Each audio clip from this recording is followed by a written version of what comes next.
Steve, welcome. Thank you for spending a few minutes today educating our clients, prospective clients, and us on the topic of insurance. Thank you so much for having me, Billy. Now, I hate to even start my opening sentence with insurance because I don't want everybody just to shut it off right here because you and I both know that's not a topic anybody really loves to talk about. But invariably, our clients do have insurance needs, and sometimes those are the most basic purpose of simply replacing income in the case of a loss of the breadwinner, but often includes more complex planning on the estate side or buy-sell agreements. And just on the front end, to be clear, we are not insurance guys masquerading as wealth management firms. But when that solution is needed, we need to know we've got the right resources, somebody with great experience, access to the right products and carriers. And so, that's where you and Line Street come in. So maybe give a little background on Line Street, how you guys have built that firm, and then specifically your background. Yeah, absolutely. So thanks for having me. So Lion Street Private Client Group was built around helping firms or advisors like you guys around helping clients, educating clients on life insurance, long-term care, disability solutions, how they can fit within their financial plan. We represent between 40 and 50 different carriers. So my role is to help wealth management advisors talk about how these strategies can fit, review whatever a client currently has, how that works in their overall financial plan. And then if there's alternatives out there, then seeking out those solutions, all in the end that you're going to be the advisor that's going to ultimately be on the applications, taking care of the client. We're really here is to help educate you guys on the strategy, implement the strategy, and be your back office resource. I've been in the financial planning industry since 1996. Was a financial advisor just like you guys for 5, 6, 7 years. And in my practice, I really was doing a lot of insurance planning solutions, how they fit. And so I morphed into this insurance consultant role, helping advisors talk about it with their clients. Have been doing this specifically for over 20 years. I came to Line Street in 2020 during COVID, which was an interesting time to make a switch from one firm to the other, really building out this platform with Line Street, helping advisors.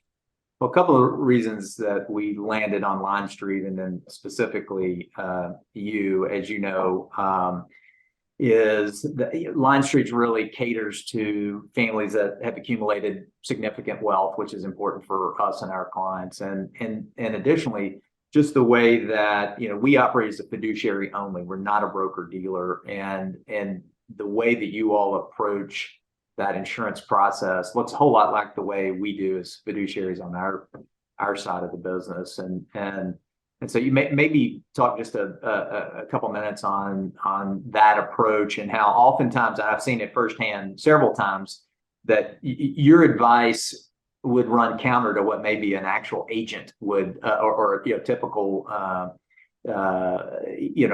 insurance advisor might advise on. Yeah, so the reason why we built the way that we're built is we deal in a space that can we do the income replacement term and those, yeah, that we can definitely handle those, but we're really built to deal with the high net worth, affluent net worth, and talking about more complex strategies than are just going to be your normal buy term and all that other stuff. So my team has been built to cater to that network and really deliver solutions that are going to be much more complex than the normal ones that are out there. Whether that's around premium finance, whether that's around, legacy planning, buy, sell insurance, executive retention planning, the team's really been built to deliver those solutions and have a more hands-on approach with the advisors that we work with. You might mention, I know we've got a couple of projects we're working on right now on PPLI. Without launching into the whole strategy, I think we could probably do an hour or two on that topic, but maybe mention that as a possible tool and how you work with families and implementing that strategy. Yeah, so private placement life insurance, or PPLI, as you referenced, is a strategy that has really in that affluent network space has really started to take fit. And basically what you're trying to do here is use the tax advantages that life insurance has in the IRS code, and you're weighing that cost for the insurance over time versus what taxes would ultimately be. So all we're doing is we're taking some sort of investments, whether those are alternative investments, buffered strategies, whatever it is, adding an insurance wrapper and trying to keep the cost of that insurance wrapper down to basically 50 to 75 basis points. And then we're weighing that against, if you were to take that same investment, invest it on the outside world, and have to pay, whether that's long-term gains, short-term gains, ordinary income, whatever your tax bill is going to be going forward, especially if it's a high turnover portfolio, right? We're trying to add this wrapper at minimum cost so that we can grow that investment over time tax-free. And then ultimately, whenever the client's ready to take some distributions, whether that's retirement or for other, start a new business, whatever that is, they can take those tax-free distributions against the overall portfolio. So we're trying to make an investment that's typically not tax efficient, add the wrapper at a low cost and make it tax efficient. That's basically what PPLI is. It's not for every family, especially when you're trying to build certain portfolios around what PPLI will do. But if that doesn't meet within that niche or that net worth, then we have other alternatives that look and feel just like PPLI. They're just on a different platform. Sure. Well, as we really built out our firm, obviously investments is core to what we do, but we've thought it was really important to have good tax consultancy, tax prep, good legal representation, especially as it relates to estate planning. This overlaps a little with the work that you do for us, transaction legal advice. Life insurance, most of our clients do have some, even if it's an afterthought. P&C insurance, trust services, and so this is an element to what I think all clients really need to consider and to consider more holistically. And so when clients come in, we're offering to do a review on a number of these things, but maybe lay out the steps of what that review process looks like, as we bring in families that have that as a concern or issue. Yeah, absolutely. So like you said in the beginning, insurance is something that most people really don't want to talk about. They hear the word insurance, they're like, that's, terrible. But insurance really is just another financial tool or financial asset that is in your overall portfolio, right? So clients typically have bought it for whatever the reason was, income replacement, buy, sell, whatever that is, right? And so over time, as clients' needs change, objective change, liquidity events happen, all that stuff. Over time, what you have in your current insurance portfolio sometimes works, and sometimes it is because you have changed or products have changed. There's just something that's better that's out there, right? Or your overall need, we could repurpose that financial asset into something else. So typically when we're looking at insurance reviews, if it's a cash value type policy, we're going to need the last annual statement to take a look at, where are we at today? What was the reasons why you bought it? What are you trying to accomplish with it, that particular policy? If it's term insurance, similar thing, but we would need like the declaration page to see how long the term was locked in. Do you have conversion options? What does it look like once your term period's over? So annual statement on cash value policies, declaration page on term, and basically we have a conversation with the client. What are you trying to accomplish? What are your financial goals, your objectives now versus when you bought the policy? I think that's really where most of it changes. Whenever I bought it, this is what I was trying to accomplish, but things have happened and I've had liquidity event. So now income replacement isn't as much. And even with like disability insurance, client has a business, sells it, has a liquidity event. We'll see that sometimes they'll continue to pay the disability premiums, even though they've sold the business and wouldn't be able to collect on them. So reviewing those policies every 2 or 3 years and meeting within your financial objectives and goals, do they still fit?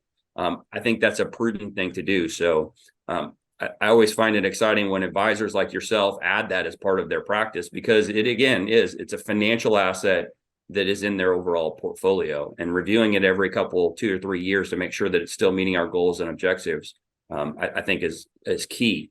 What we typically find is 50% of the time, whatever they have, the client is perfectly fine. It still meets the goal. It still meets the objective. Everything's great. And then 50% of the time, there are some adjustments we can make, whether that's Yesterday I talked with a client and they own the policy inside their name. They have an estate tax issue. So we're just going to take the same policy, which is great. And we're just going to move it to a trust to get it out of there. Now we have the 3-year look back, but again, at some point we're just repurposing where that was at just to make sure that it fits the overall objective. And there are other times that we look at the open market and we find a policy, whether there's, new guarantees that could be added to it, new riders, like a long-term care acceleration rider. There's new things that have happened in the industry. So sometimes we can find an asset class or a policy that's better for their overall financial plan. I've seen that firsthand where you've reviewed policies and actually come back and give it advice, just leaving the policy where it is. Absolutely. Making a change. And I think part of that, is reflected in how your firm compensates you. And without getting into details, when your salary and bonus and not, compensated on every time you sell a policy, it allows you to make really good decisions and give good advice. And I think that's one of the things that comforted us, from the beginning when, we've been working together, almost 3 years, knowing that when you did that review for us, that we weren't going to have to be looking over your shoulder to make sure, is this really the right thing for our client, or is it because, Steve's getting a commission on this deal?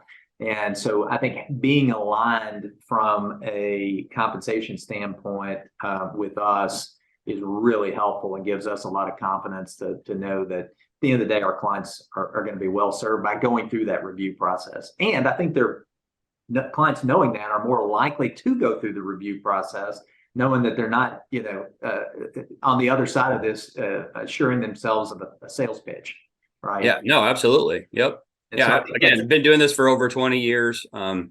I believe that there are people in the industry that take that short-term thinking and try to get one done or whatever. Like at the end of the day, this is a long-term, we're going to always take care of the client. We're going to do what's in the client's best interest.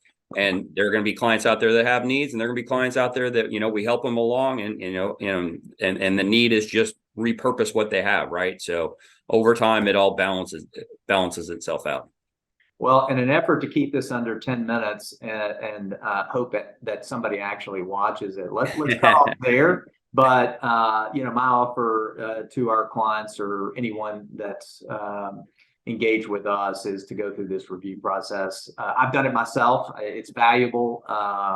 There's no way you walk away with that, in a lesser position than before. So, Steve, I value our relationship and that of Line Street, and appreciate all you're doing. And let's look to see if we can get some of these reviews over your way.